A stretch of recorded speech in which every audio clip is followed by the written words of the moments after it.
While we're off camera. Unless you guys want to talk about we're them. never off camera. All my short friends, I tell them they shouldn't think about runway. There's plenty of other options for them to model things. Lifestyle, branding, stick to that stuff. Because it looks really funny when you see somebody, the requirements, and then like another one's like a Oompa Loompa came right behind them. Like, damn, man, look how high the heels they had to put just to make her look normal height. Yeah. So it's a little odd. I guess that's totally a photographer's perspective too. Yeah, but then I'm just thinking like, who created the standard? Who said 5'7" was the number?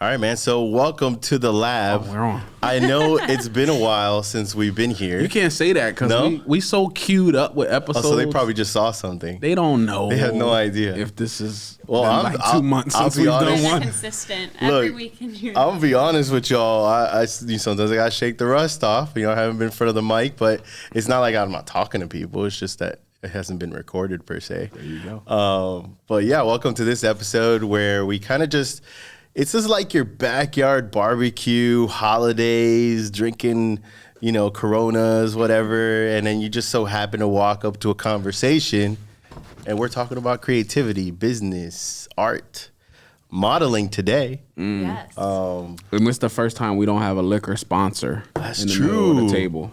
See, so now they're really going to know that this is a new one. So all my liquor sponsors, now we're refill. We're vetting.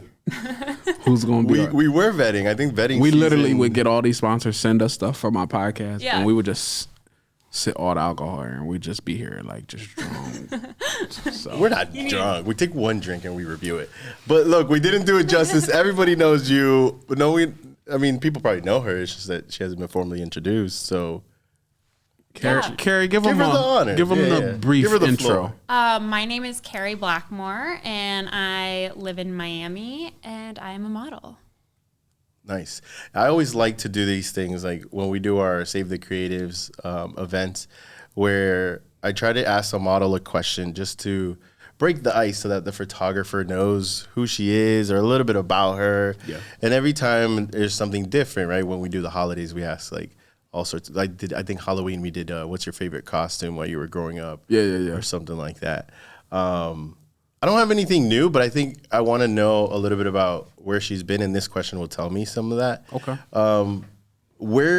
What is your dream travel destination?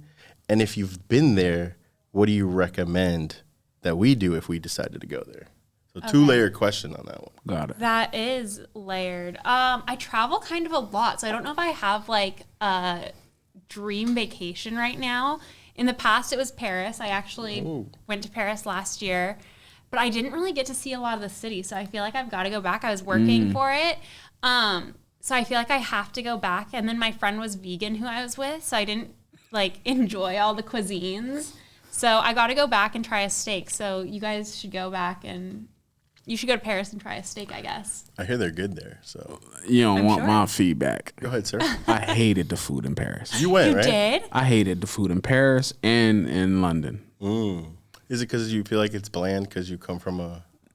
No, it just wasn't good. It was just... Stop. Service is bad in Europe, too. It just was like... You know why? Because like...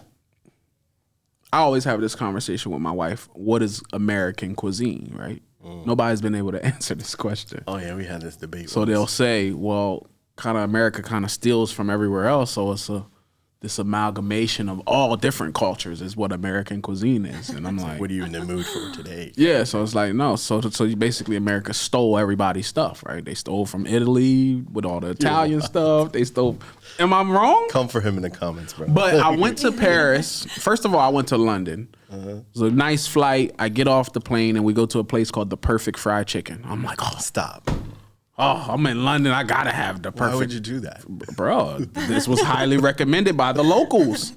So I'm like, oh, let's go there. Terrible food, man. I ate Thomas English muffins the whole week in London. Oh my gosh. You know what the best thing to get in London? What? Pizza Hut. You're killing it, bro. You're killing me with this. I'm dead serious, bro. But I tell you where you do go, and it don't matter where you eating. Ireland. Oh, that's biased. I think you're biased. Ireland, bro. Give her context. Ireland is batting 1,000 for me. I got married in Ireland. Every place, bro. The equivalent to Ireland's 7-Eleven has the best chicken wings. Really? Bro, you can't go wrong in Ireland. Go to any restaurant in Ireland. Go to their McDonald's and it's different. Interesting. Everything tastes better in Ireland. Now I think I want to go to Ireland. Go to Ireland. Trust me. But you always do this. You always talk about food when we get started with this damn thing. She was talking about Paris, but she started talking about the food, steak. And then I got you, huh? I had a bad time in Paris, and I just wasn't happy with the food. And because the following trip was Spain. Mm-hmm. So now I had something really to compare Paris to Spain, and it was just like, oh, this is no comparison. Like, so what you should do is you should do Disney's around the world. Okay. Do Epcot. Perfect. Go around the world and try all. How many of them is at Epcot? Don't do that. How many of them is it though? Now I have to. So wait, let me You gotta see go if I can during the get this Food right. and Wine Festival, right? No, wait. Well, yeah, you could go to the Food and Wine Festival. It's pretty cool. But you have Canada starting off on the right. Then you go from Canada, like Norway, I think. I know the middle is Japan. And then I always end up going from Japan to like Mexico. And by that time, I'm drunk on tequila shots. Yeah. So it's like. So that's what you should do. You should go to Disney, go to Epcot during the Food and Wine Festival, and they give you like a passport, and you go through and try everybody's food, drink, desserts, and then you pick. And then That's my new dream destination. There you go. Yeah. Knock it all out right here in Florida. I'm going against you on this one. What? There's no way I'm recommending someone to go to Epcot around the world. Why not? Every memory I have is shit-faced drunk. No, but Epcot, and it's not memorable tasting. But you got to do it once at least. This is what I recommend. Have you ever tried this? Have you ever gone to someone's home and had a 6-course meal? Like, have you ever experienced that? Not a home. There's a place that does it that I went to in Baltimore that has like, you ever seen the like horses and the knights? Yeah. Medieval knights kind of They situation. have a medieval thing where it's like Why that. You do this? 6 courses. I'm leaving. And you get a show at the same time. No, you're killing me. Baltimore. In Baltimore.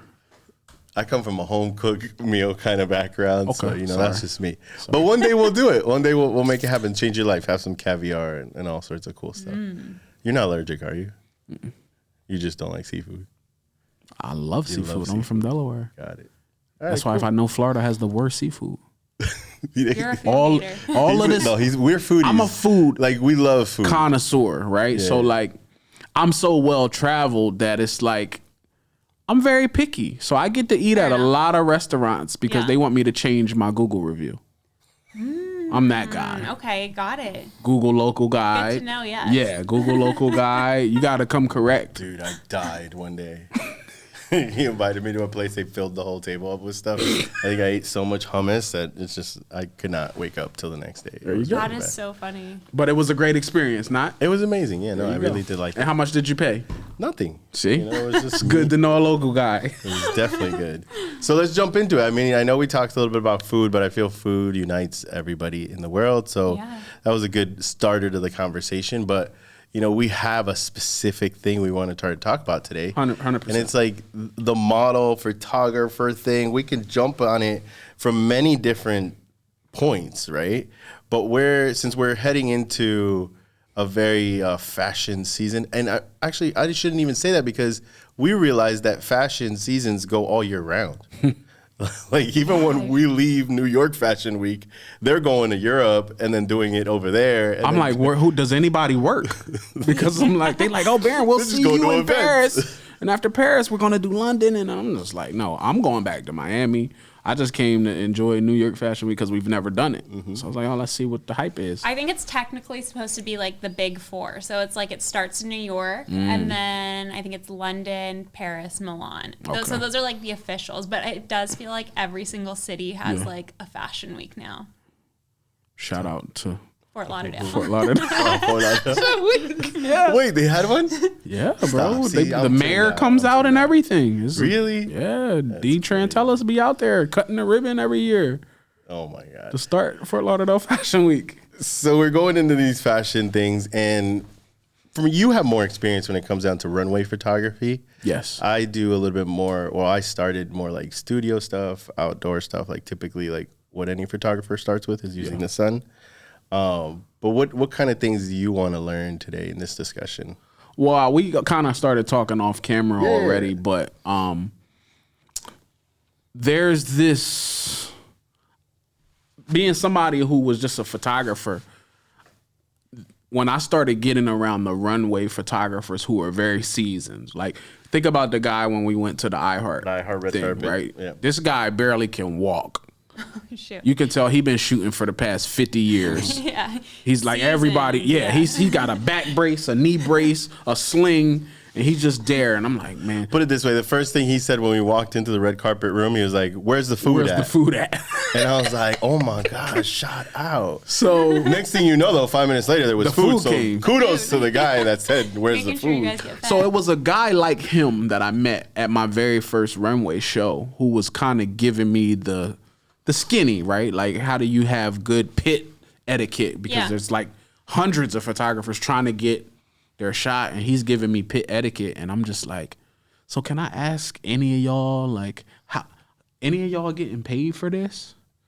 And a lot of them was getting paid, and the ones who weren't getting paid, they said, Baron, what we do is when we're not getting paid, we charge for the images. So if the models didn't bring their own photographer and they want their stuff, we sell our images. Yeah. That's the only way we make money. So I was like, oh, I didn't know that. So I was like, well, let me try. My first shoot, I posted one girl, and then all the flood of all the other girls. Hey, I seen your post. If you would happen to have something to me.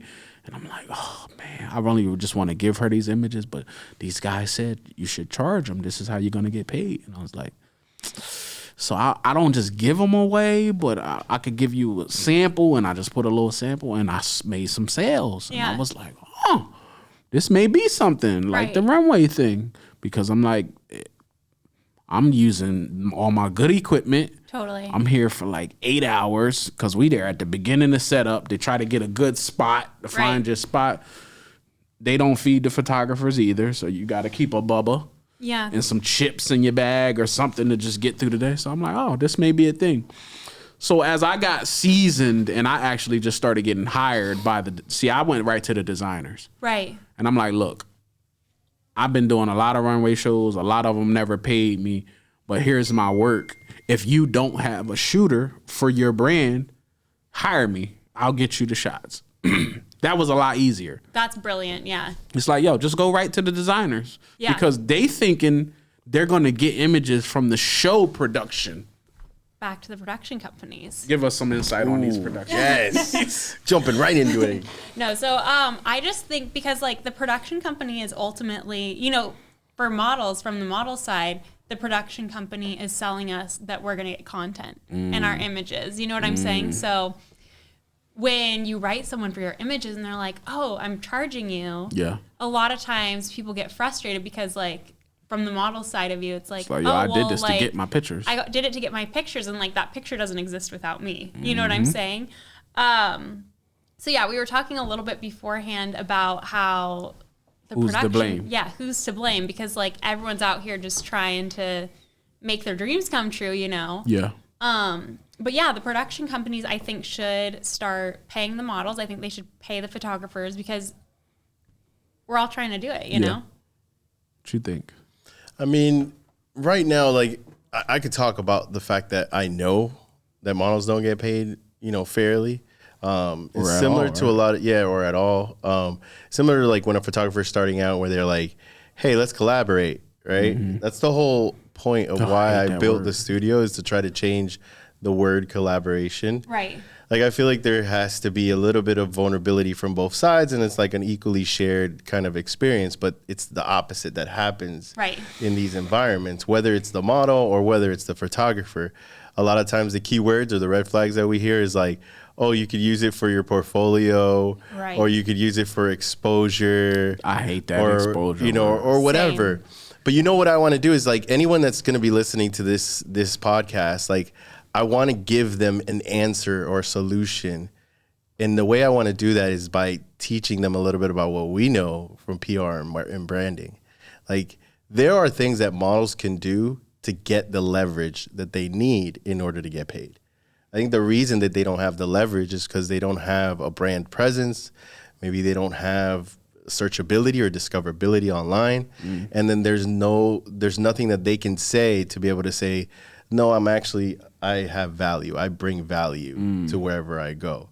Instead, they're like, I'm a model and I just want to walk. Right? Or I want it. Like, I guess, is that really how it goes? Or I was telling him like earlier that like I've only been modeling for a little bit over a year. So I'm just kind of starting to figure out the nuances on that. So like what you were just talking about, it's like I'd love to hear more about it. Because originally when you first started and you first do it, it is super exciting and you're just excited to walk a show. And then it's like after you do a couple, you're like, okay, this is my time. This is like hours and hours of my day, you know, because it's like the shows are an all-day thing. It's for several days in a row. The castings are hours and hours long unless you're getting direct booked. So I do think that there's like, I also think, you know, for everybody, there is that starting point where you do want to collaborate and you do want to do things to just like get your name out there and get the experience, of course. I think everybody goes through that phase. I think, the transitioning part, I think people need a lot of education on, because I think with modeling and photography too, people don't always think of it as like a career, you know? And then, so I think even a lot of like models and photographers, they don't treat it like a business. They treat it like a hobby, you know? There we go. Round of applause. So like there's not like a business structure. Like there is no business structure out there for a model. You figure it out as you go. And same with photography, I feel like, because there's so much like freelancing and this and that. And it's like, so people just don't take it as serious. And I'd love to like change that about the industry. Oh man, if they hear us now, they're going to shut this down. Listen, this is part of like why I started the nonprofit, right? Because as a photographer. What's it called so people know? Save the Creatives. You can check us out, savethecreatives.org. But it was about how can I educate these shooters about, based off my experience of somebody that I don't take my camera out the bag for less than $350. Yeah. I don't take the lens cap off. It don't come out the bag because I'm just at that point in my career that I'm very selective with who I shoot with, and I don't do $100 photo shoots. I'm sorry. Right. Like. So I want these shooters to understand there's money to be made if you really want or if you good. Like I'm in the beginning, do as much free stuff to get the reps in so you can really, some of these kids are talented. Right. You ask them to send you an invoice, they don't even know how to do it. Right. And I'm like, oh, we have to change this because you're never going to get paid. Yeah. It's also funny too. Like I find that some people that try to charge are also like have this super inflated ego. Cause like, so like I model, but then I also have gotten into the side of like hiring models too, because I'm like very entrepreneurial. So like people will be like, I need events for models. And there will be certain models that'll be like, oh, well, like I need 800 for the day. And it's like, okay, well, you can either like be here or be within the budget. You know what I'm saying? Like there's some people that like, I love it. I mean, and it's like photographers are like that too. Like you have to learn to negotiate. Like both businesses, like you're in the business of negotiating. You can negotiate a higher rate, but like, sometimes it's like you either get the job or you ain't for come this down one. a little bit. Yeah. Yeah. But it is kind of funny seeing people that have like these outrageous rates, and it's like you're like. Yeah, my question is like, whoever like, paid you that rate? Yeah. Be honest. Like, right? Yeah. Show me when you got paid that for something, or how did you get to that number? But that kind of goes back to it. It's like it's because a lot of people are out here like floundering, not knowing what they're doing. So like. They heard someone say 800 once, and they now think that's like and you know, like 800 actually is like totally doable. I don't know why I threw that number out, but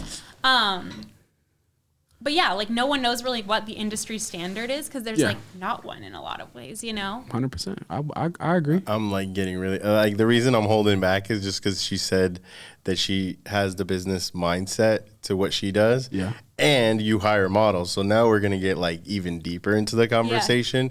But the fact that you have to treat it like if it's a business is something that I want to repeat and repeat and repeat. Yeah. There are so many creatives that we find that just don't understand the business side of things. Mm-hmm. And granted, like maybe like if I meet someone that was born in a certain age, they're not as used to researching and getting the information, and they think they got to get someone and pay someone like as a mentor, which nothing wrong with getting a mentor. But nowadays, like beginning 2023, we talked about it, is the AI revolution. There's so much information out there that you can go get it yourself. Yeah, you're just lazy if you don't. Yeah, at this point, I don't want to hear any excuses, yo. Like, it's just like the information's at your fingertips. Is just try to ask. And if you do run across some things that you don't know, then that's where you can go into the DM and the DM is not for just dating, guys. Like, yeah. The DM is meant to communicate. Yeah. And there's so many ways that you can do outreach in a genuine, in your own voice, not having to feel like you have to be so like proper. You just have to make sure you have specific things that you're going to say. Introduce yourself. What do you need? Maybe what question you're asking. Try to put it all into one message. Mm-hmm. So then that person only has to think about, are they going to engage with you or are they not going to engage with you? As opposed to like, hi, how's your day? Right. You're not getting open. Yeah. Or if you got open by mistake, you're not getting replied. Yeah. Like, it's like, and then I also get tripped up by the other ones where like, oh, I see that you do video. That's awesome. I also edit videos. Cool, bro. That doesn't do anything for me. Yeah. Like, take one of my videos, edit it yourself, send it over to me and be like, yo, look, check, this is what I did. Bet. I'm going to share it. I'm going to tag you, and then I'm going to hire you for the next one, right? That's how it goes. And I think from a model standpoint, like the bare minimum, what would you say a model needs to know about? Like comp cards, or like what's the bare minimum that models don't come to you with that you're like, please, can you guys just at least come to me with this? Yeah, comp cards. I think like too with working with them. I know I was late today, but like if you're gonna show up on time, be professional, treat it like a job. Yeah, and like with your pictures, you need to get some professional pictures. Like there are people that send me stuff sometimes, and it's like I genuinely can't submit you because it's gonna make me look bad to the client. You know what I'm saying? So like your image, that is your job. You have to present a certain way. And then, yeah, I think even your social medias and stuff have to, you know, you want to have like pictures that actually show you're a model instead of just like an Instagram model. And just like, yeah, your Instagram. Like it's got to be like thought out a little bit, you know? Now, notice that that's the bare minimum. We're not talking about that. That's what you need to like get after you go to the casting or whatever, right?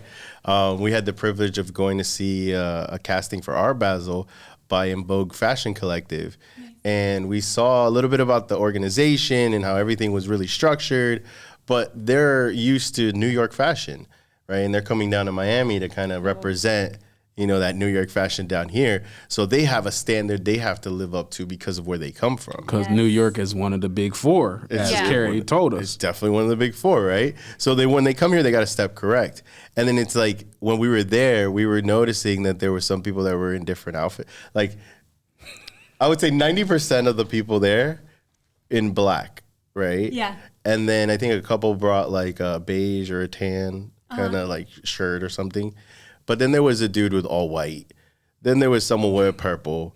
It's like, tell me about it. So like, I don't want to speak like if I'm a professional, but like, insane. Like, when you're going to a casting, wear what's like asked of you: black shirt, black tight pants. Like, if you come in, I feel like it's so disrespectful to other models to come like trying to stand out. Like, that is not. Is that why that is? You think that is? Yeah, because they want people to be like, oh, the girl with the purple shirt was good. You know what I'm saying? Like, and I think there's ways to do that. The marketing and shit. Okay. Yeah, like wear some like, I don't know, an accessory that's still within, you know. So it's not too much. I think that's so unprofessional. It's like you can't, if you have a uniform at going back to like a real job, or like you're going to a meeting, you're not going to show up in like sweatpants because that's rude. You know what I'm saying? Like, there's just a standard with things, I think. So, what did they think of Miami coming from New York?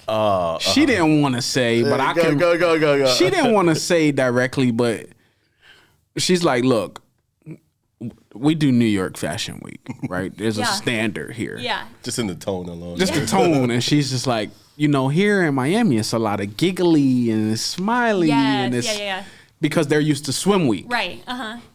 This is fashion, though. Right. So we don't need just swim week version here. We need what the standard for fashion is. Yeah. Straight face, looking straight forward, not looking at your face, not like you flirting with the audience. Like, so I can tell what she was trying to say, but it's different. I mean, yeah, totally. From New York to here is like different worlds as far as fashion goes. So I told her it's just the sun. You gotta. Yeah, they're happier here. The sun makes them happier here, but that's the difference, right? So that's what I told her. I said, like, I encourage people who think they're models here to go. This is why we went to New York Fashion Week, right? We was like, yo, I want to see how it's done. Yeah. And when we went, and it's like, oh, Miami got a long way to go to get to even because put in the Big Five. If they want to get there, they got a lot of work to do. Yeah. So they got to break in. Yep. And that's so, like, the reason I asked what the bare minimum was is because the things that I think make a model stand out is not really in what they wear.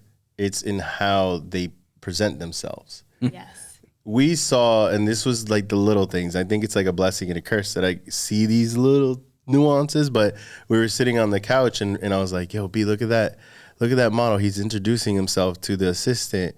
And this person was just a volunteer. Like, he wasn't even like, it's not that like, oh, you're going to treat someone differently, but he doesn't know who that is. And he was just like, hey, how you doing, man? My name is so-and-so. How's it going? Has it been tough today or something like that? Like a little leading question just to get a conversation going.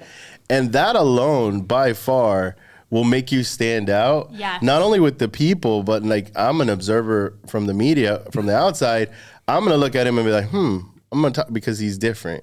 Right. He's not just going to come in here and just walk and not talk to anybody and be like, what do you guys need? And then just leave. Yeah. It's like, don't be rude about it either, right? You're a person.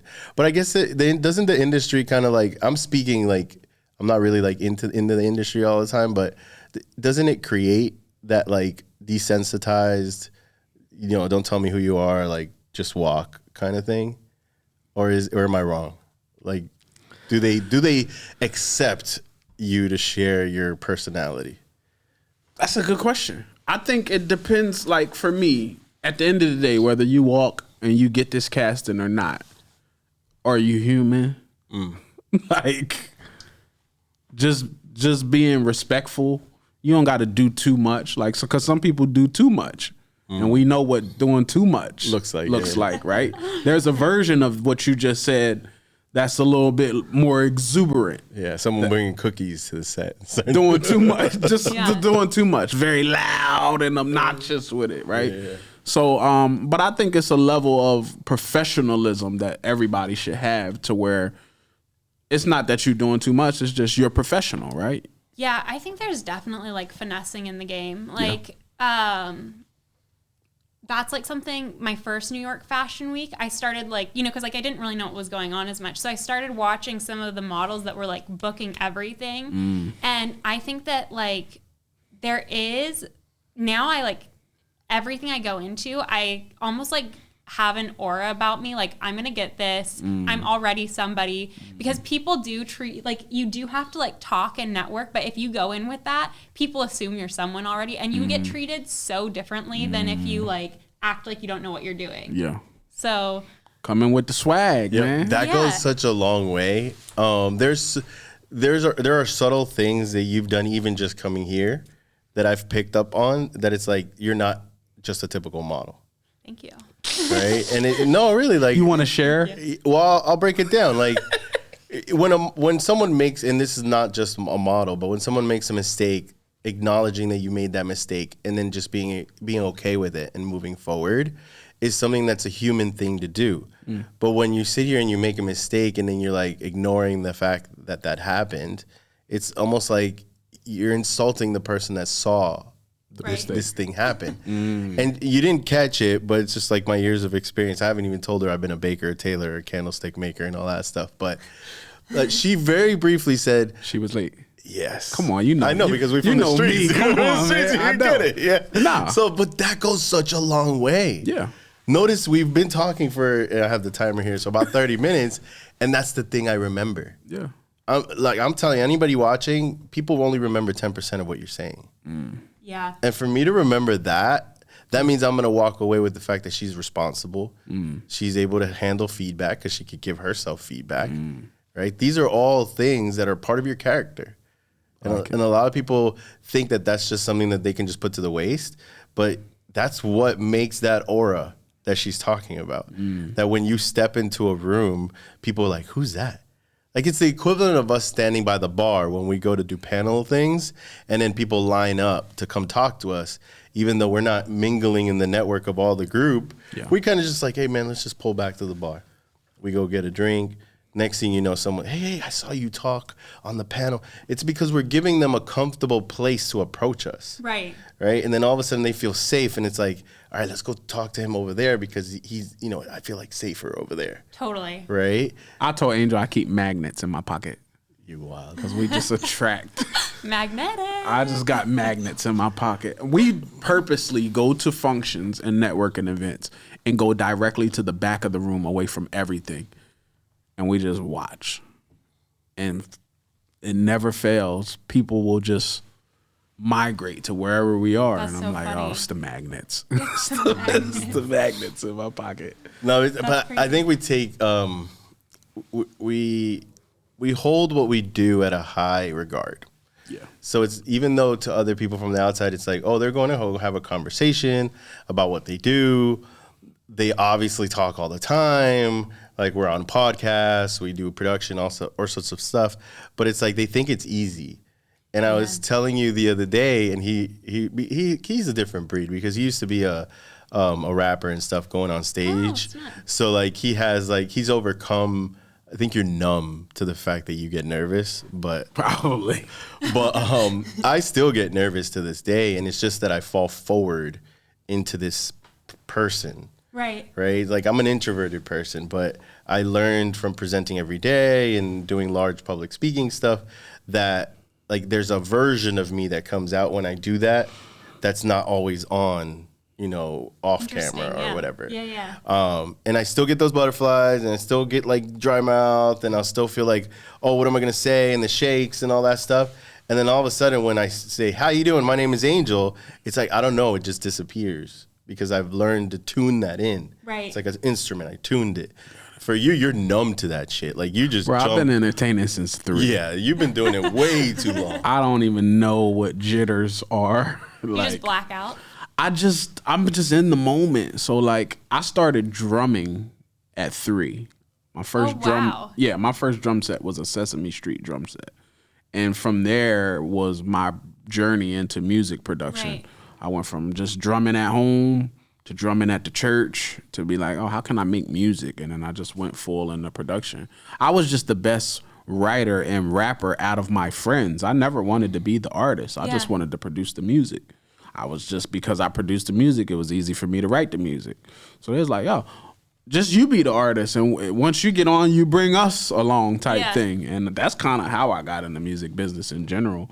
So I've always just been, I would say, I don't want to say I've always been an entertainer. I just always loved the showmanship of, every Christmas was a talent show since I was a kid. Yeah. So I'm just like, when it comes to speaking on stage, getting in front of people, being on podcasts. It's literally who you are. It's just me. Yeah. So it's just like, oh, you just put the mic in front of me and I'm going to turn on, I guess.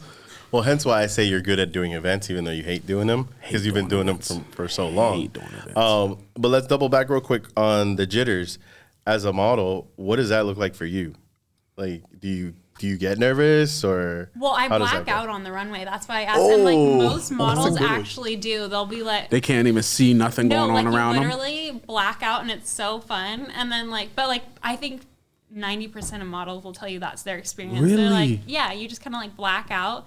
You're like, I hope that was good. And really? Yeah, no, most people it's really hard to be present in that moment. Like, you remember little blips, but on the runway, 100% blackout. Are you focused on, like, in the walking, or like, do you I think about this like if it was me, So when I used to do music, right, I used to pick an audience member. Oh, I love that. Right? That's a good one. So when I was really like trying to engage the audience, I would pick somebody in a row and really give my attention to them, and then migrate and find people in the audience. So I didn't never really get to sometimes see how big the crowd was because I was just locked in on my one person. So I'm thinking about, as a model is walking, do they lock in on somebody, or just like tunnel vision straight ahead? Yeah, I just tunnel vision straight ahead because you can't really like. Yeah, you gotta be. You're going like straight. walking past people, you know. For photo shoots, I don't really get nervous because I feel like they're very playful. You know what I'm saying? Okay. So it's like I know that every shot's not going to be perfect. Yeah. I think it kind of goes back to like what you were saying. It's like the energy with the photographer, like it's like an experiment, you know, like that whole thing like builds up. Like you start with one photo and you like think it's awesome. And then like by the end you have a totally different, like, I get that. You know, vision than what you kind of started with. So those don't make me nervous. Yeah, I guess. Can I ask you a personal question? Yeah. Have you ever fallen on the runway? I knew you were going to say that. Yes, I did once in Paris. How did you bounce back? I just acted like it didn't happen. But now, does that make you nervous the next walk? it actually didn't, and it's really funny because going back to like the abuse thing, like literally, I mean, okay, so one of the you gotta give some perspective. Go back to getting abused with the abuse thing. Oh yeah, no, but like you're there all day long. Abusive so, like, behavior. Literally afterwards, it was because I hadn't eaten all day long. I had been there since the morning. There was another girl model like right after that like passed out, not on the runway, but like after the show. So like looking back, I was like, we definitely should have been eating and taking care of ourselves. So more of it was like, yeah, it sucks I fell, but eat some food next time. You know what I'm saying? Or, got it. and it's not even like it's not even like the stereotype of like, oh, like models don't eat. Like it's just when you do a show day, you're back there all day and you like forget. Like you're just go through the day. You don't know what time it is. Yeah. You know, you're just like back in that room, getting your hair and makeup done, going through the clothes. Like you literally forget to eat, you know? I think in the experiences that we've seen models fall is because of the something. nerves. No, it's external, B. It wasn't them. There was water on the floor or something. Was that I know what show you're talking about. There was a couple. Which one? The one we saw at Dare, where it rained that day. It rained that day, and there was the water. models that they should have took their shoes off and walked it. Yeah, and then they slipped. Like I walked up there and I was like, "Well, that's a little slippery, bro." I wouldn't even be. I just was curious how that affects somebody's confidence, right? Because sometimes when you do these shoots, like you might walk in the same show more than one time, right? Like also, when you change your clothes and come back. Yeah, are you thinking, my gosh, I can't fall twice. Like I'm 50-50 right now. Like when I go back, how does that? Wait, you just said something that I don't think it was about falling though. Oh yeah, no, because you were saying about how it affects confidence. There was this one girl like during swim week. I don't know if you saw it, but she fell on the runway. I think she ended up like breaking her arm or something. But she got on Instagram and was like, because it was like the video went viral and everything, and she was like, I didn't see that one. Yeah, she was basically like, look, it's like so embarrassing. I never like want to walk another runway. So it's like I think it probably like if my video went viral, I'm sure I'd be under a whole different mindset with it. Forget modeling. I would not be here right now. No. Wow. Nah, because I can imagine how that would, bro. That's like you being a comedian and then get booed. Yeah. Yeah, I mean, but I feel like that makes you stronger and all that, and we can go through that whole conversation. But I don't know. I don't know because I've never modeled and like. Bro, fallen. If I was performing and I fell on stage, bro, my confidence would be a little shook enough to go back on stage. Really, but would it really at this? If you did it right now. Let's say we're DJ Khaled. I'm so you remember smooth, DJ Khaled my fall would have turned into push-ups or dance. A little break bro. there. I'm too smooth with it. Like I would have made it into something. How witty I am. They wouldn't tell it was a fall. But had I fell and ate it like hard, yeah, I'd have been like, man, I want to thank everybody for coming out. You guys witnessed my last show. Thank you from the bottom of my heart. Thank you so much. Thank you so much. I don't know. That's tough. No, it can definitely be tough. Go ahead. I was gonna say, I think it depends, like, on the person a little bit, and like what you're saying. It's like you could turn it around. Yeah. You know, it's like I guess how you take your failures is everything. So it's like you can. In my mind, I just assume at one point in a model's career they fell once, right? Yeah. So like, how do you bounce back from that? So that was why I asked the question. Because I might ask somebody, I'm like, I ain't never fell. I'm like, oh. You're so when you poised. do, it might break you. That's Yeah. true. Right? That's Also, true. I think like if you're doing a ton of shows, like you probably are gonna have a fall at one point. You know, like I think I did 12 shows that day. So. Oh, wow. Like, you know what I'm saying? Yeah, your legs was like, that's it. Yeah. That's we're done. Right? Because If you're not done, we gonna make you blacking done. out, right? Yeah. So she's not really seeing anything, and then all of a sudden, oh, legs don't work. Nothing worked. Have you had? It wasn't like a full on like it was like a trip more than a fall. Oh, too. okay. But Like a little stumble, like.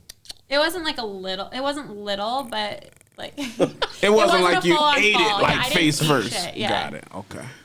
What I wanted to ask you, and this comes from my own personal experience. When I'm shooting with models, I always have this like an introductory convo. Either I'm in the studio or we outside or we on set, and I ask them about like past experiences, right? So like this one girl, I'll never forget this girl. We was doing a shoot and she was like, it was a collaboration. So I wasn't getting paid, she wasn't getting paid, but we was gonna do something dope. Yeah. And she says, can I ask you a serious question? I'm like, what's up? She's like, how long do you think it'll take to get these images back from today's shoot? And I'm like, that's a fair question. I'm like, yo, it's not paid. I got to put my paid stuff priority, but like, give me a week. She's like, oh, okay, that's fine. And I was like, why'd you ask that? She's like, I shot with this guy and he wouldn't give me the images unless I went on a date with him. That's crazy. So the stories that I hear from my own personal shoots from models is why I think these conversations Yeah. are important. So I have actually not really had too many horror stories, Okay. but there was like a photographer that I met up with and we were supposed to shoot. We were going to like shoot for a boutique and we kind of like spent the day because he like wanted to meet me or whatever first and do like an introductory. So we did that. And during our talk, he made a comment being like, basically saying that he didn't give some model that he worked with her pictures because he got pissed that like someone else took a picture during their class. So that for me was like a red flag. No, but yeah, pictures can take a really long time to get back. But yeah, there are definitely photographers that will like withhold them. So you went from 0 to 100 into the relationship part of it, but I wanted to like call out the fact, like if anybody's watching, if you're a photographer or a model and you're starting to get into this, the success that you're going to have is determined by the rapport. Notice the key word there, rapport, not relationship, that you have with the photographer. It's like a respectful thing that you value each other's character and you connect in some way, shape, or form. Not that you're going to be connecting deeply with every model you shoot, Right. but I feel like that is the first pillar to having a good photo. Is like you do that instinctively where you're like, hey, tell me about yourself. Like, this is where I'm from, where are you from kind of situation. And if you notice, those are the beginnings of building a relationship. Like if you were trying to date someone, but you're using it in the context of let me get to know you. Yeah. Right. Like if I was going to shoot Carrie right now, I would be comfortable because I know she's from Reno. We had a conversation Yeah. all the way here. So Yeah. it's like, but that's why our first workshop was. That's what I was going to say. Yeah. Yeah, our first workshop with photographers, they thought they was going to be shooting models. They all excited. I'm like, no, today you just going to talk. Yeah. And they're like, what? I'm like, no, you're gonna actually interact. How about that? And then it's just like, because that part is important, right? Yeah. If we build in this rapport, that's gonna show up in the images. You're like, you know what? I'm comfortable with him. It might get me out of my shell to do a different pose or Right. an angle or whatever the case may be. And I think that's the part that nobody sets the boundaries or the expectations in the Yeah, beginning. it goes back to it being a business. Like in any other business, you have to network. You know what I'm saying? Or you don't have a business. Yeah. I mean, I guess not any other, but like a lot of businesses, you have to network and you have to keep a good reputation. And I think that also there's so many like photographers and models that people think they can act. And maybe that's just like even our generation a little bit because that goes into dating and whatnot too, but people think that like they can treat people however and it doesn't follow them. But like I do think that the word gets around really fast within the industry. Like if you no call, no show, you're gonna get a reputation. If course. you are creepy with other models, like models are gonna talk, like that's the experience. So it really is important, like the taste that you leave in people's mouth, you know? Model and photographer, both sides. Let me show you a chat. Well, I feel like we've had those experiences. Oh my gosh. And that, like, some models that I like, if it's our first time shooting, I almost feel like it's like a therapy session sometimes, because they've been through like the horror stories I hear. And so that's always usually my icebreaker, because it's so many horror stories that I'm like, man, like, so it makes it tough for the people who do good business to even reach out and collaborate to people, because it's like there's more of the bad business that they're like, no, I'm over. Like, if this is not a paid gig, like collab, no, because the collab word's been tarnished, and the experiences with their collabs have been horrible. Either you don't get the pictures, you didn't go on a date, you didn't shake him when he asked you to, like, whatever the case may be. The horror stories I hear are crazy. And I'm just like, wow, like, this goes on. So that's why I think these platforms is important, because we got to put the information out there and educate. And of course, like, kind of back to what you were saying, like, you'll remember like 10% of people, like what people say, you can have a million good experiences and one bad experience.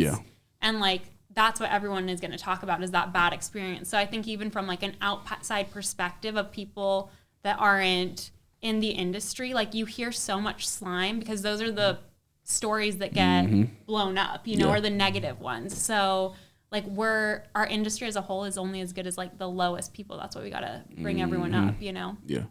I like this. I tell people, I like her wavelength. I think about I think about Google reviews, right? You don't have to request somebody to write a bad review. You piss them off enough, they'll give you a paragraph.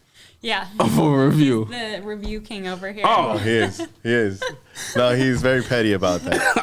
I am. If like, come on, man. Like, you could DM me, but you can't leave me a Google review. Like, I go after my Google reviews as a business, right? Because if we had a great experience, you had a great either shoot or an experience at collab and everything, and it was good, most photographers won't ask for the review. And I'm like, yo, it's no harm in asking. Say, hey, man, I'd appreciate if you would give me a review.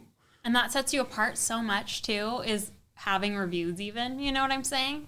Because going back to it being a business, like, I don't know what the disconnect is, you know what I'm saying? Of like, I think it's because like it's considered art almost more than a job to a lot of people, but it's like, if you run your art like you would run a business, game changer, you know? That's why I'm booked. And that's what you guys are doing, so it's like amazing. That's why we're booked and they're not.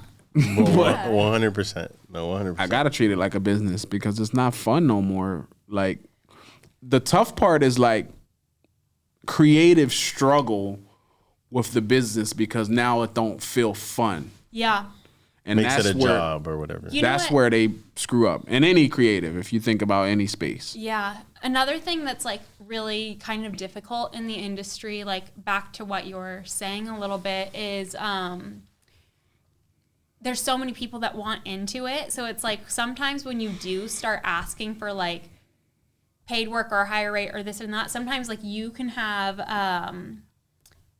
like, it's something you don't want to do because you've done so much of, but then like right behind you there's a guy that's like eager to do anything and everything and like desperate for like to even just like not get paid at all.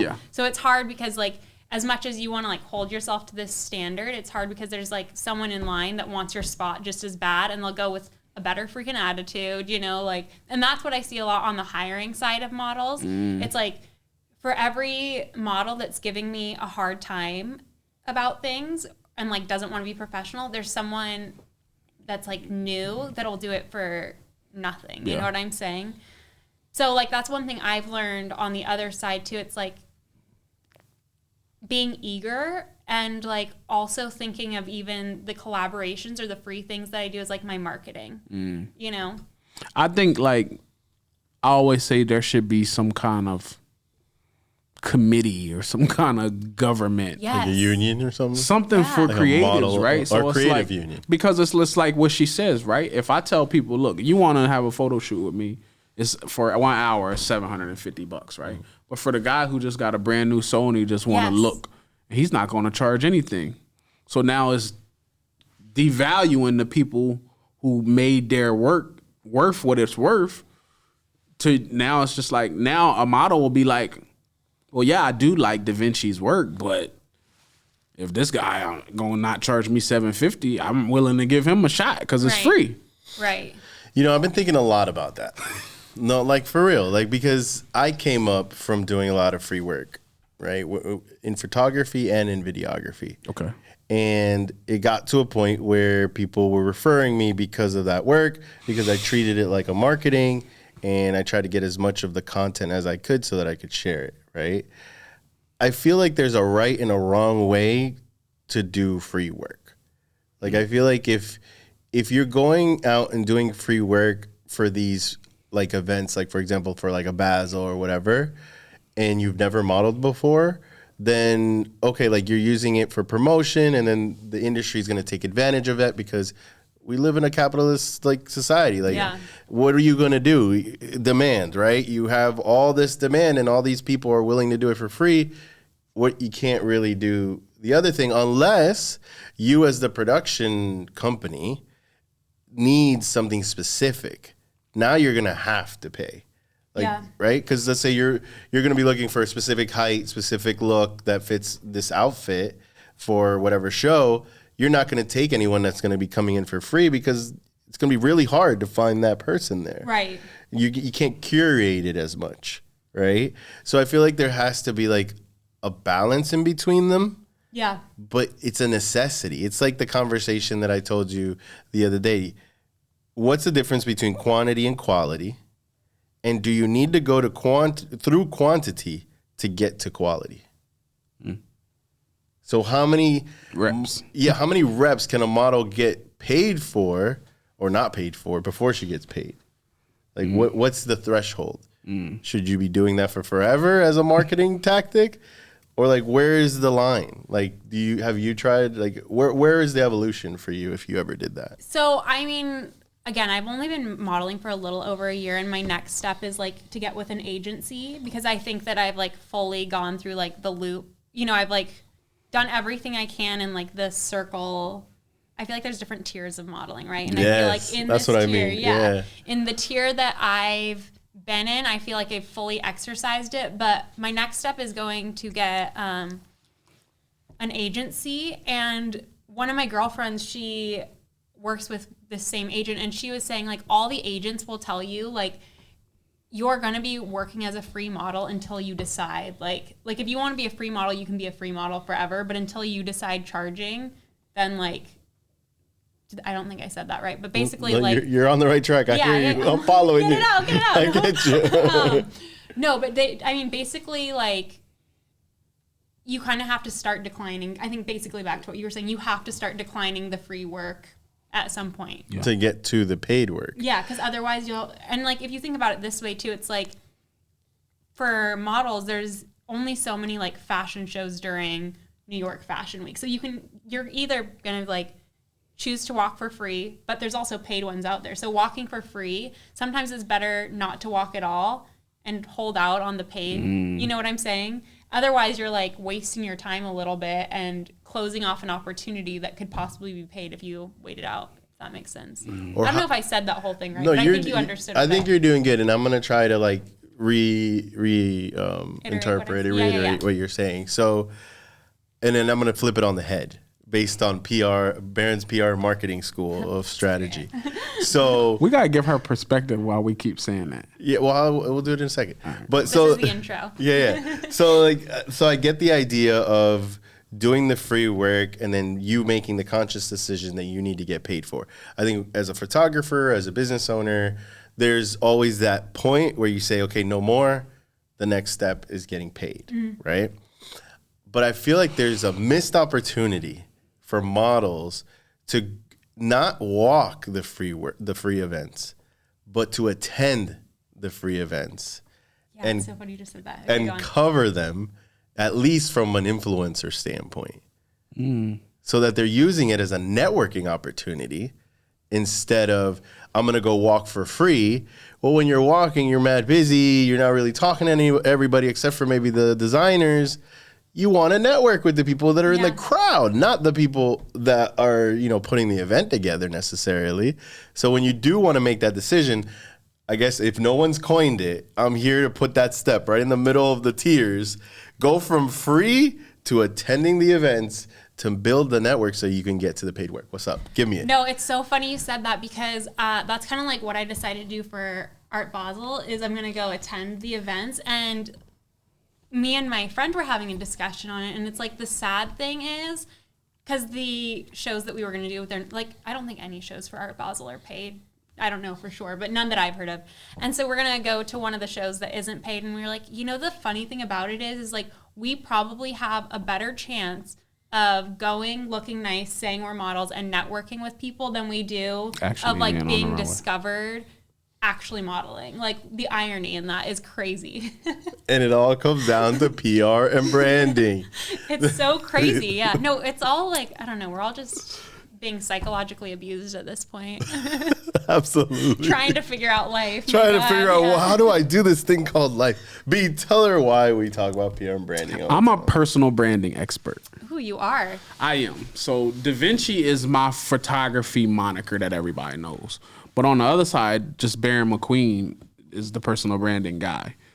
I'm a whole influencer now as Baron McQueen. I get invited VIP everywhere, and it's the power of me working on my brand. But what people see now, this is 5 years of work of just understanding this branding thing and this PR thing and how do I. So now we front row at Fashion Weeks and just enjoying them. It wasn't just we at first, though. It wasn't. Because tell the people how I got into the mix, right? So Angel, when I met Angel, and I told him about this PR and branding thing, and like, yo, you should be writing articles and all of this stuff. He's like, bro, nobody blogs. Like, nobody's doing that. I was born in '82, by the way. So he's like, that's stuff. I'll take off the hat. I'm a little old. So he's like, yo, that don't work. Like, I'm like, no, bro, I've been doing it. Like, I've been writing articles. I'm going to events and I'm going on websites. I'm writing about the events. And I'm becoming a whole influencer. If you see my back room of my house, I got boxes of skincare products. She's like, we're going to talk. Look, I got skincare products. I got everything now. And it's just the power of me, one, showing up on camera a lot, right? I'm on socials nonstop, just showing my face, saying what I do, who I am, how I help, and how people can work with me. And I think just that work, now I'm in a space where now I'm seeing what happened with all that work. Now I'm like, oh, okay, now we some whole influencers out here now. And consistency in it, right? Yeah. I think even like what you were just talking about goes back to even like the beginning stages of like modeling and photography. It's like how much influencing and like, pulling out the camera and just talking to the phone did you do before it was like, like I do think everybody needs to put in their reps, like you were saying. So it's like, yeah, there is a point, but I think, you do have to, like the free work is not like dead end either sometimes, Yeah. Like when I was doing it, before I was an influencer that I am now, people was just sending me free products. Yeah. And I was just like, I was just hyped that somebody cared and was sending me free stuff. And then Glocally reached out and they say, hey, Baron, man, we see you really influential. How much would you charge us to tell people that Tracy Morgan is coming to the Miramar Cultural Arts Center? I've been just getting free stuff. I don't know how to price this. Yeah. I was like, the business hag turned on. I get asked to do a lot of promotions. What's the budget for this? And we'll see if we align. And she was just like, well, we can only pay $500. Sold. Yeah. I'll take it. And that was my barrier to entry to be like, oh, okay, so for one Instagram post and a story post, I can make $500. Cool, not bad. I was going to post today anyway. Might as well get paid for it. Yeah. And then Instagram rolled out their program for the reels and all of that stuff. And Then you went ham on those. I went ham on those because Instagram was paying me to create content. So I'm like, oh, this content thing is something. Like I'm a whole influencer out here now. So now I just like going to these rooms and I just look at Angel sometimes like, how did we get here? Why are we VIP? Like, it's so funny, but so funny. We here. And it's just like, so if you see my calendar for Art Basel, I still haven't even decided what we're going to yet. You're wild. But just to give him a little more context, when he told me about PR and branding, I didn't believe it. And I was like, all right, well, I'll write an article. And I had to do that free work, right? Bunch of free articles that I did. And then now all of a sudden my inbox is inundated, like 40 emails a day of pitches, right? People pitching me and, hey, we see that you're a journalist or whatever. Like, we'd like you to attend this event. And it's not for the public. It's only for press. Like, I'm sitting here looking, I'm only doing this 6 months. He did it 5 years and he got to where he's at. And then he took those 5 years of knowledge and then gave me shortcuts. And I said, all right, I'll listen, right? And then I started doing it. And then all of a sudden, like, it just started. Like, I don't know why. I've been doing this 15 years. If you go look at my Instagram and you scroll down, you'll be like, oh, he's a photographer because I used to post all my photography. And I'm a firm believer. I'm not deleting that. So if y'all confused, be confused. Figure it out later. But now you just see my face. Like, there's a bunch of videos of me out going to places. And now I've gotten to the point where I don't even record this stuff. It's like people, when I go there, they record it and then they do the contributor thing. So I'm like, great, y'all accept, and I don't have to actually post anything. I'm just like reposting whatever you guys create. But then it led to the fact that now I'm a whole ass influencer, and it's like, I didn't mean for this to get here, but just understanding branding, understanding how to articulate better what I do, it just ended up being that way. Right. He called me the other day. He's like, hey, Baron, so I got an invitation for the governor's ball. And I'm like, oh my what God. the heck? That's so funny. He's like, I don't know what's happening Do we here. need a tux? Like, what is this? He's like, what's happening here? I don't know. The governor's gala? What is this? I'm like, oh, good. Good for you. I didn't even get that one. You should go. He's surpassing the master now, or the teacher. Yeah. You should use him as an example because, like, he's my case study. Yeah, 100%. 5 years and now 6 months later, like, that's incredible. No, it works. And then it's a funny thing is, like, I'm big on like learning something and then like trying to teach it. Like, once I learn it. So then, like, I have little minions too that I've been teaching stuff to. I call them little minions, right? And then it's been working for them, and it's crazy. Half the time though, right? Yeah, like just the other day, you just told the girl about muckrack, and then and then immediately she got press passes. Because she's down here from like Texas. Shout out to Ginger McGlam. She came over from Texas. She's like a car reviewer, a female car reviewer. Redhead Ginger. That's why it's Ginger McGlam. And she's like, yo, I'm here for Basil, blah, blah, blah. And I'm like, all right, let me look through my email. I looked through my email, and I had one of the VIP passes that's in there now because I'm a whole ass influencer. And I was like, yo, fill out this link, and you got VIP, whatever. She's like, do I have to pay? I'm like, no, it's the VIP link. It's only for VIPs. Like, here you go. She's like, he's talking the talk now. She's like, oh, thank you so much. And then I was like, well, have you done your muck rack? Because as a journalist, that's one of the places that PR agencies find you. So she's like, oh, no, I haven't finished it. I'm like, finish it and you'll see.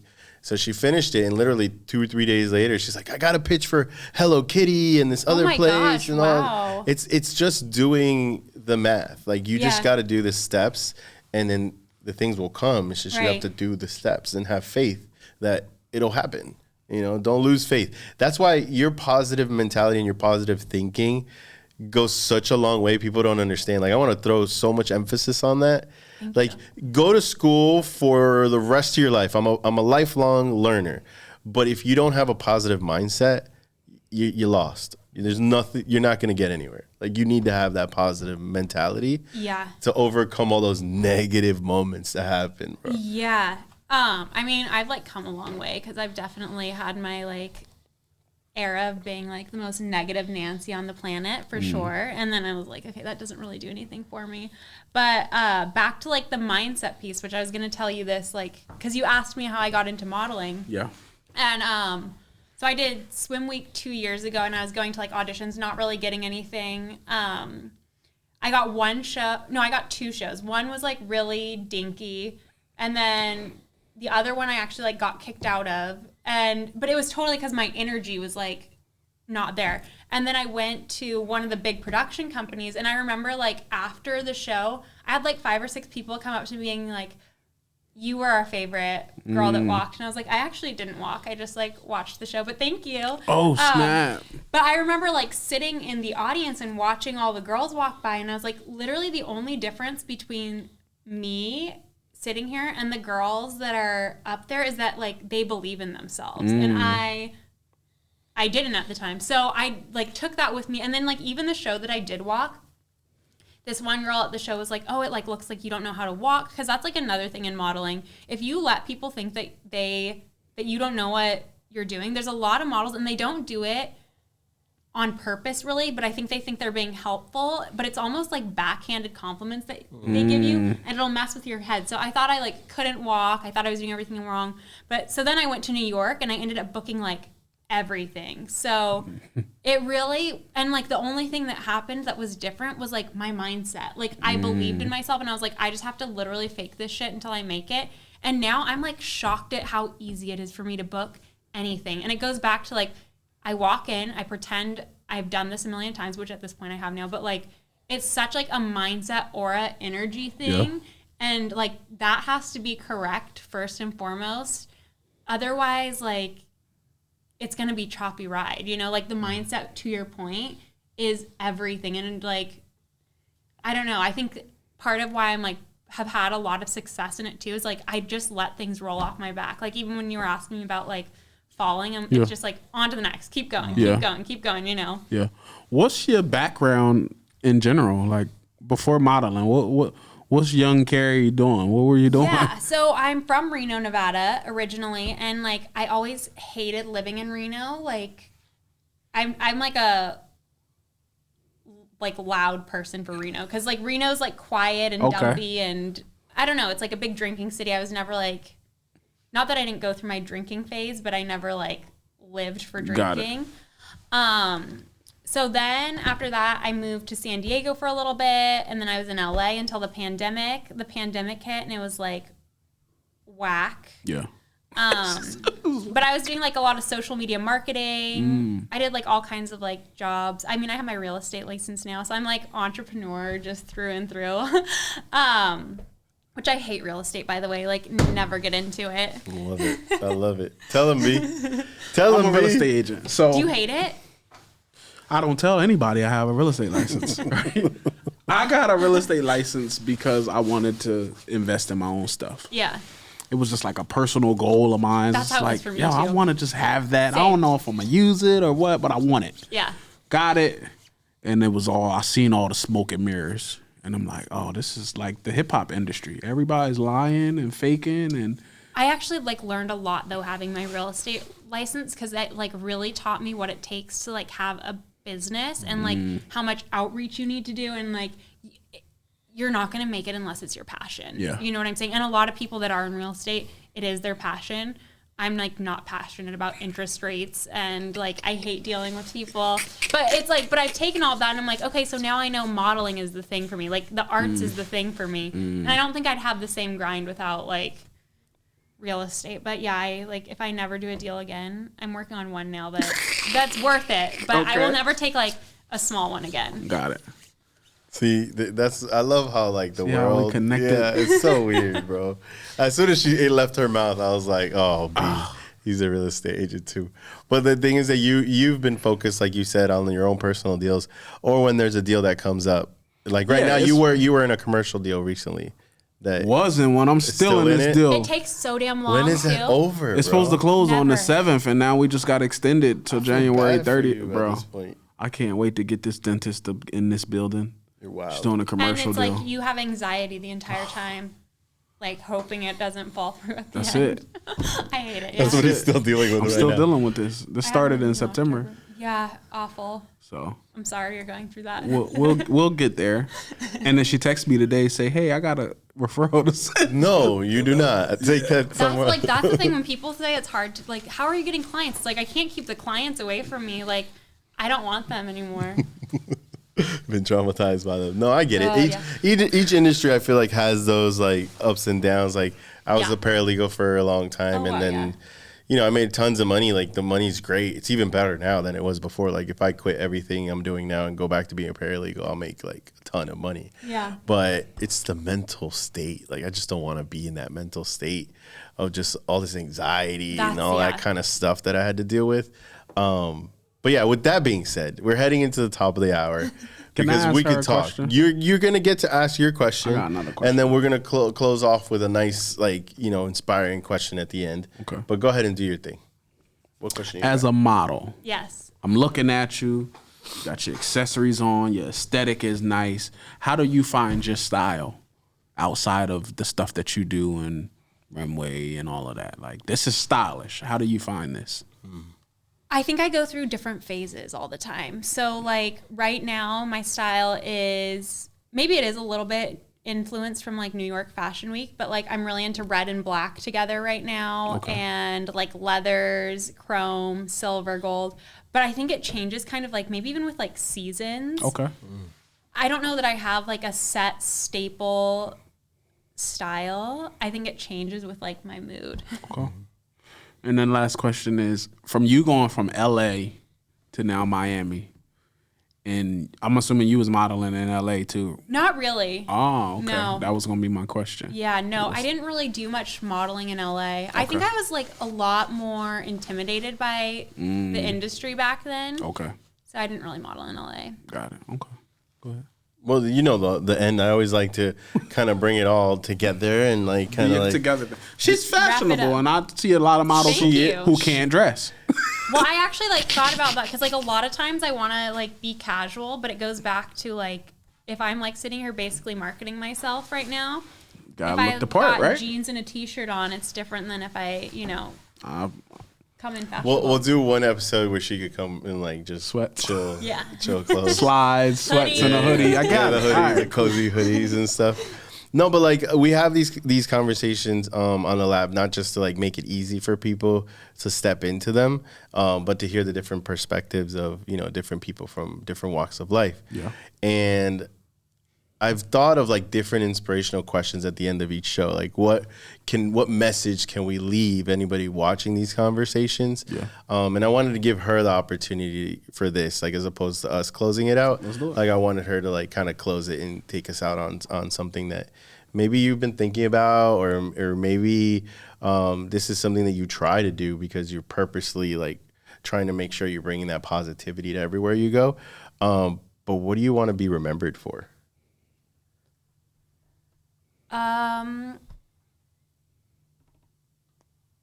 That's actually a good question. So I'm starting, this is like a whole nother tangent though, but No, it's okay. I asked it for a reason. Yeah, I'm starting a lingerie line. There we go. Yeah, I just finished the shoot for it. I have like all my PR boxes at home. I'm really excited about it, but I feel like my lingerie line, so what makes it different is there's affirmations in the tag.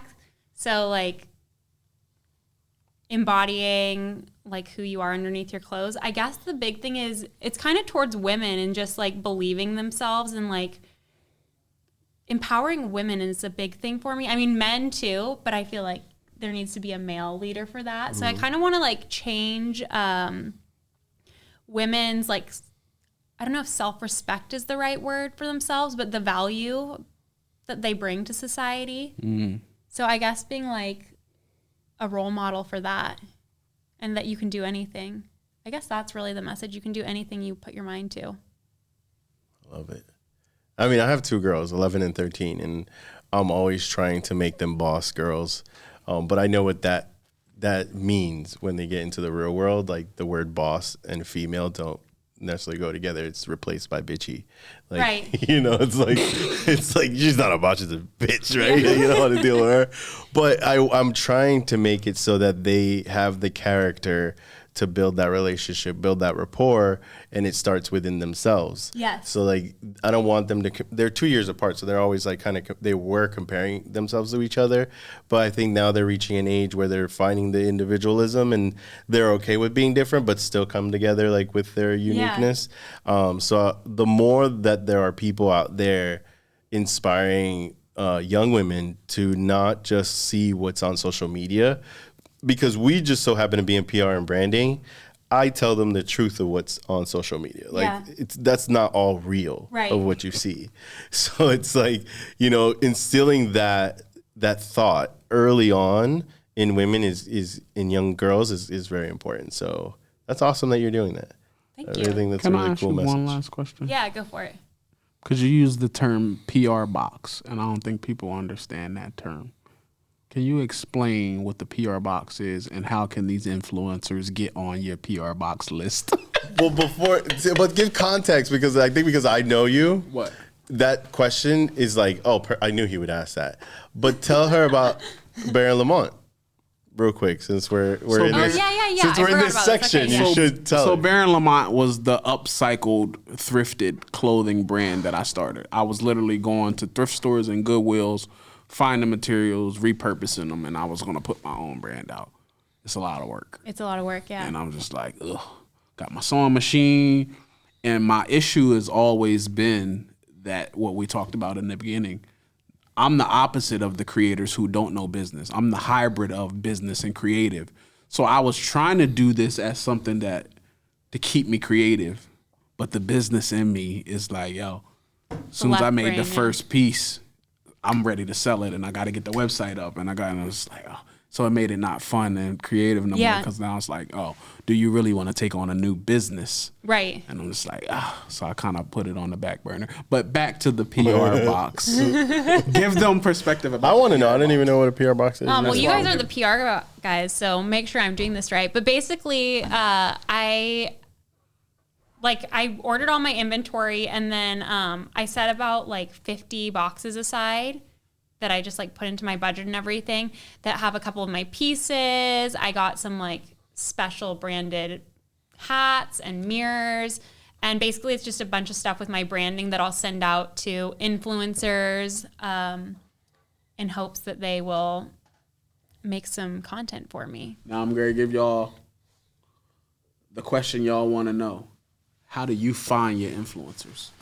A lot of them have been like my friends and that like have a big following. Okay. But I actually have like scouted. It's like I've scouted out certain people that just I like the style of content that they make. So I DM'd them directly and was like, hey, can I send you a box?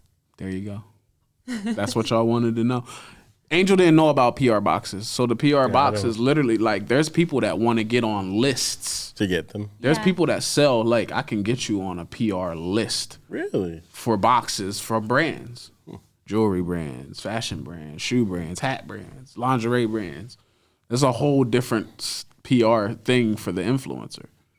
So these brands will set aside in their marketing budget, this is the PR stuff. This is what we're going to use to get to people that have influence, that could get the word out about the product. That makes sense. We're going to send that to them for free so they can promote the product. We're going to put it in. So that's what I be getting at the house. Bunch of PR boxes, by the way. I'm on a list. You know me, I'm gonna go down that rabbit hole. But it's been fun, man. I really enjoy these sessions.